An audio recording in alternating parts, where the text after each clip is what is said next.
அன்பார்ந்த குடும்பத்தினருக்கு இயேசு கிறிஸ்துவின் நாமத்தினால் வாழ்த்துதலையும் வணக்கத்தையும் தெரிவித்துக் கொள்கிறேன். இன்று ஜூலை 12ஆம் தேதி சிந்திக்கும் ஜீவ வசனம் 57ஆம் சங்கீதம் 7ஆம் வசனம். 57ஆம் சங்கீதம் 7ஆம் வசனம். என் இருதயம் ஆயத்தமாயிருக்கிறது, தேவனே என் இருதயம் ஆயத்தமாயிருக்கிறது, நான் பாடி கீர்த்தனை பண்ணுவேன்.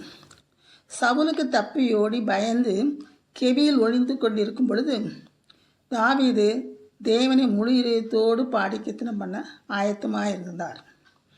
ஆபத்து, குகை வாசகம், ஆகாரமின்மை போன்ற பல கஷ்டமான சூழ்நிலையிலும் நடுவிலும் தாவீது பாடினார் என்றால், நாம் நமது அற்பமான தொல்லைகளை நினைத்து வருத்தத்தோடு இருப்பது முறையாகாது அல்லவா? எல்லா சூழ்நிலையிலும் கர்த்தரை பாடி துதிப்போமாக. காலமே தேவனை தேடு என்ற வாக்கின்படி அதிகாலையில் கர்த்தரை தாவீது துதிப்பார். என் முழு இதயத்தோடு உம்மை துதிப்பேன், ஜீவனுள்ள மட்டும் நான் உம்மை துதிப்பேன்.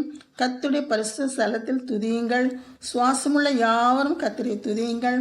உம் அதிசயங்களை எல்லாம் விவரித்து துதிப்பேன், ஆவியோடும் உண்மையோடும் உம்மை துதிப்பேன், மகா சபையில் நான் உம்மை துதிப்பேன் என்றெல்லாம் தம்முடைய சங்கீதங்களில் தாவீது தாம் துதிக்கும் தன்மையை கூறியிருக்கிறார். 136ஆம் சங்கீதங்கள் முழுவதும் 1 - 26ஆம் வசனம் வரை கர்த்தரை துதிப்பதே துதியுங்கள் என்றே கூறியிருக்கிறது. அது மட்டுமல்ல, 135 - 150 சங்கீத வரைக்கும் தாவீதின் துதியாகத்தான் இருக்கிறது. இந்த வசனத்தில் இருதயம் துதிப்பதற்கு எப்பொழுது ஆயத்தமாக இருக்கிறது? எப்பொழுதும் ஆயத்தமாக இருக்கிறது. அது மட்டுமல்ல, கர்த்தரை பாடி கீர்த்தனை பண்ணுவேன் என்கிறார். இந்த இடத்தில் கஷ்ட நேரத்தில் துதிப்பது பற்றி கூறுகிறார். நமக்கு கஷ்டங்கள், போராட்டங்கள், சோதனைகள் போன்றவைகள் வரும் காலத்தில் நாம் துதித்து பாடி கீர்த்தனை பண்ண வேண்டும்.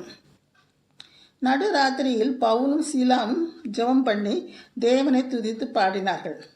அவள் காவலில் சிறைச்சாலையில் அடைக்கப்பட்டிருந்த சமயத்தில் துதித்து பாடினார்கள்.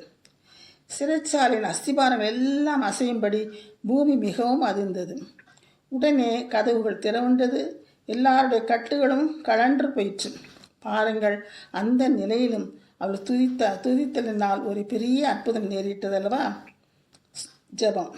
ஆம் சுவாமி, நாங்கள் தாவீதை போல உம்மை பாடி கீர்த்தனை பண்ண எவ்வளவு இன்பமாக இருக்கிறது என்பதை நாங்கள் அறிகிறோம் ராஜா.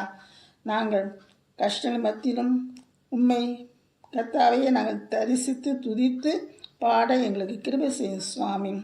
எங்களுக்கு அது அவ்வாறு துதித்து பாடுவதனால் எங்களுக்கு ஒரு விடுதலை உண்டு என்பதை நாங்கள் அறிந்திருக்கிறோம் சுவாமி. இயேசு கிறிஸ்துவின் நாமத்தினால் இவைகளை கேட்கிறேன் பிதாவே, ஆமேன்.